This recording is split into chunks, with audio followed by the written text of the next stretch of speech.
नमस्कार, आप देख रहे हैं 9 भारत समाचार। नमस्कार, आप देख रहे हैं नवभारत समाचार। मैं हूं नेहा राठी। आइए देखते हैं आज की बड़ी खबर।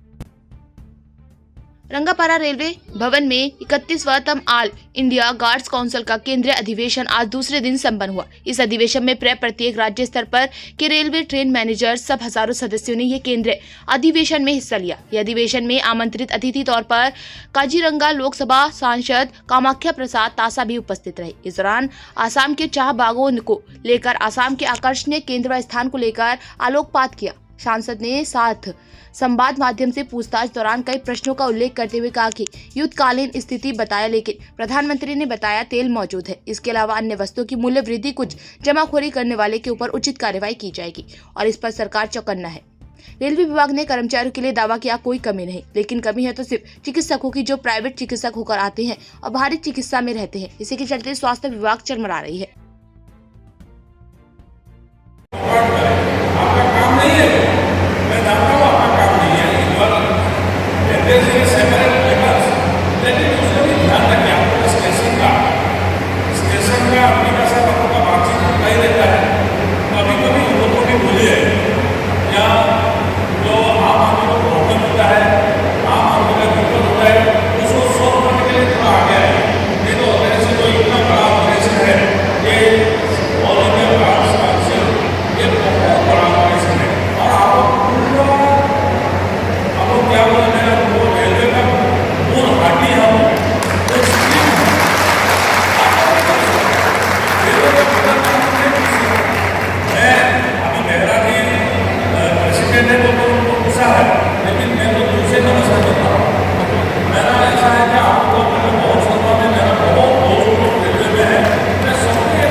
जो संस्था है ऑल इंडिया गार्ड काउंसिल, जो इंडियन रेलवे में जो ट्रेन मैनेजर के पद पे कार्य करते हैं, उनकी ये संगठन है। ये संगठन 1966 में 18 फरवरी 1966 में अस्तित्व में आया।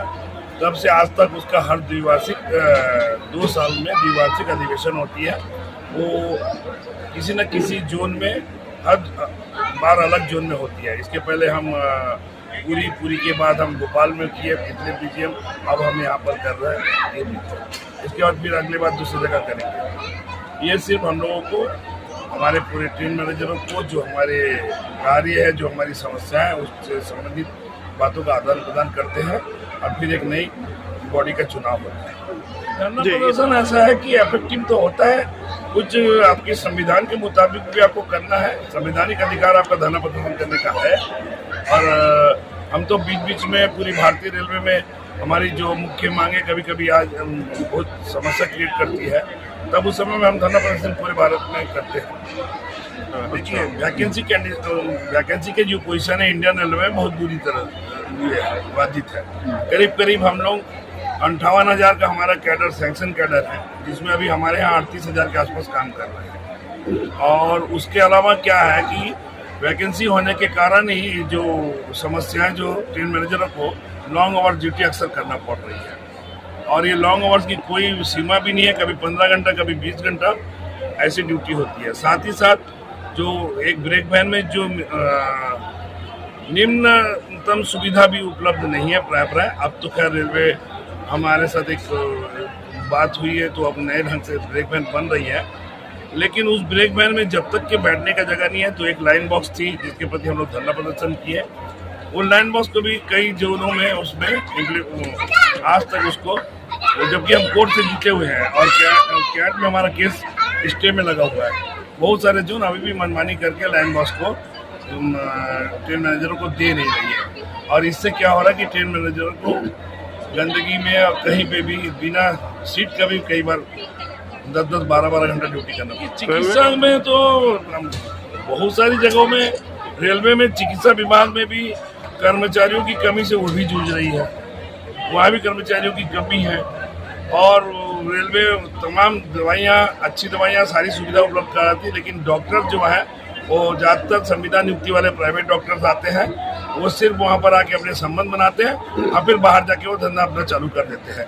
इसी के चलते स्वास्थ्य व्यवस्था चल रहा है। सुधार की हम लोग कोशिश कर रहे हैं और मेरा एक एजेंडा भी है, खासकर रेलवे के स्वास्थ्य सुधार को लेके मैं पूरी भारतीय रेलवे में एक मुहिम छेड़ूंगा। जो ऐसे उठी है कि जो जीआर हमारा बताती है, उस जीआर में ये क्लियर कट दिया हुआ है कि जो स्टेशन में कोई गाड़ी स्टेबल होती है, लोड कटती है या इंजन कटती है, तब वहाँ पर जो पॉइंट्समैन नियुक्त है वो पॉइंट्समैन जाके हैंड ब्रेक बांधेगा। लेकिन एक एक्सीडेंट के बाद, कठुआ के एक्सीडेंट के बाद रेलवे प्रशासन अचानक ने एक डिसीजन लिया कि ये हैंड भी बांधेगा। तो हम लोगों ने इसकी बहुत विरोध किया। विरोध करने के बाद रेलवे बोर्ड ने एक सर्कुलर निकाली, एक जेपीओ बना के भेजा कि ट्रेन मैनेजर के अलावा वो ऑब्लिक करके दूसरे का भी नाम जोड़ दिया। लेकिन कुछ रेलवे ने उसको फॉलो नहीं किया, उसने ट्रेन मैनेजरों से काम नहीं करवाया। लेकिन कुछ जोनों ने उस जो जेपीओ था, उस जेपीओ का मीनिंग ही गलत निकाला और अपने यहाँ जबरदस्ती ट्रेन मैनेजरों से वो इम्प्लीमेंट करा के वो कार्य करवा रहे हैं, जो कि वो कार्य पॉइंट्समैन का है और एक ट्रेन मैनेजर को वो कार्य नहीं है। क्योंकि एक स्टेशन में कोई गाड़ी खड़ी होती है तो वो स्टेशन मास्टर के सुपुर्द में वो गाड़ी चली जाती है जब वो स्टेबल हो जाती है। तो उस समय में स्टेशन मास्टर का स्टाफ जो सुरक्षा करेगा, जिसके ऊपर में स्टेशन मास्टर भरोसा कर सकता है।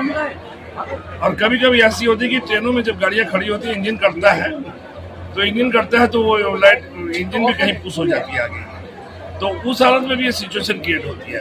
तो ये पॉइंट्समैन बेहतर ढंग से क्लैम्प कर सकता है, जिसकी लर्निंग और जिसकी ड्यूटी उसका जब नया आता है तब उसको दिया जाता है। ट्रेन मैनेजर की वो ड्यूटी नहीं है, इसलिए ट्रेन मैनेजर को दिया नहीं जाता है। और इसमें कुछ जोन इसको संशय कर रहा है और इसी चलते हम लोगों को कलकत्ता कैट से स्टे भी मिला हुआ है। लेकिन उसके बाद भी कुछ हमारे ऑफिसर्स हैं जो इसको इम्प्लीमेंट करके या दादागिरी करके अपनी वाहवाही लेना चाहिए। वो तो है ही है, उसके लिए कोई आप एक चीज़ देख लीजिए कि भारतीय रेलवे में इंफ्रास्ट्रक्चर में बहुत कार्य हो रही है, बहुत अच्छी बात है, बहुत खुशी की बात है। लेकिन सबसे दयनीय हालत क्या है कि ये जो पहले जैसे IRW होते थे, एक IRW का एक ऑफिस होता था जहाँ पे कर्मचारी सफिशिएंट रहती थी और घरों की रिपेयरिंग कार्य करता था, बड़ी अच्छी तरह करते थे। आजकल वो भी कॉन्ट्रैक्ट बेसिस पे होती है और जहाँ कॉन्ट्रैक्ट बेसिस आएगी वहाँ गुणवत्ता खत्म हो जाएगी। कोरोना पीरियड में सारे सरकारी कर्मचारियों ने अपनी जी जान लगा के पैसेंजर को बचाने से लेके, माल ढोने से लेके, हॉस्पिटलों में भी, गवर्नमेंट हॉस्पिटलों में भरपूर फायदा मिला। तो आप ये समझ सकते हैं कि ये जो प्राइवेट सेक्टर है, ये प्राइवेट सेक्टर सिर्फ अपने लालच के लिए, और इसको सरकार भी पोषण कर रही है। यही हमारे देश का दुर्भाग्य भी है। पे कमीशन की जो डिमांड थी CPC में, हमने उस डिमांड को बहुत अच्छी तरीके से पे कमीशन को रखा है। इसके बाद भी पे कमीशन से 1-2 बार हम और मिलेंगे, क्योंकि हमारे साथ पूरी इंडियन रेलवे में जितने कैडर है, उस सारे कैडर में सबसे ज़्यादा इंजस्टिस हमारे साथ हुई है। हम आते हैं 2800 में, मैंने आज के डेट में 2800 अगर हम देखेंगे ग्रेड पे में, और 4200 में रिटायर हो जाते हैं। मतलब सिर्फ एक आने के बाद सिर्फ हमको एक प्रमोशन का जो है, नाम बहुत सारे हैं कि good train manager, senior good train manager, senior passenger, mail express train manager, बहुत सारे पोस्ट लेके रखा रेलवे। और रेलवे दूसरे भी जहाँ भी हम जाते हैं PMO या FM के पास, तो वहाँ भी वो गलत उस चीज़ को उनको देता है, प्रशासन की तरफ से गलत प्रीडिंग करता है। जबकि हमारे पास सिर्फ 2 ही ग्रेड पे है, एक 2800 और एक 4200, और असिस्टेंट गार्ड वाली भर्ती 2012 में ही रेलवे बोर्ड के द्वारा बंद करवा दिया गया था। लेकिन ये लोगों ने आज भी सिर्फ धोखे में रखने के लिए और गुमराह करने के लिए असिस्टेंट गार्ड को भी जोड़ रहे हैं। और कुछ जगह में तो ऐसे भी है कि रेलवे बोर्ड में वो 4 ग्रेड पे का जो 4th पे कमीशन में हमको मिलता था उसको दे रहा है। लेकिन हकीकत यह है कि 6वां पे कमीशन से लेके और 7वां पे कमीशन, दोनों पे कमीशन में हमारे साथ बहुत बुरी तरह से अन्याय हुई। क्योंकि ऐसा दुनिया में कोई भी सर्विस कैडर नहीं है जो एक ग्रेड में आता है और दूसरे ग्रेड में रिटायर हो जाए।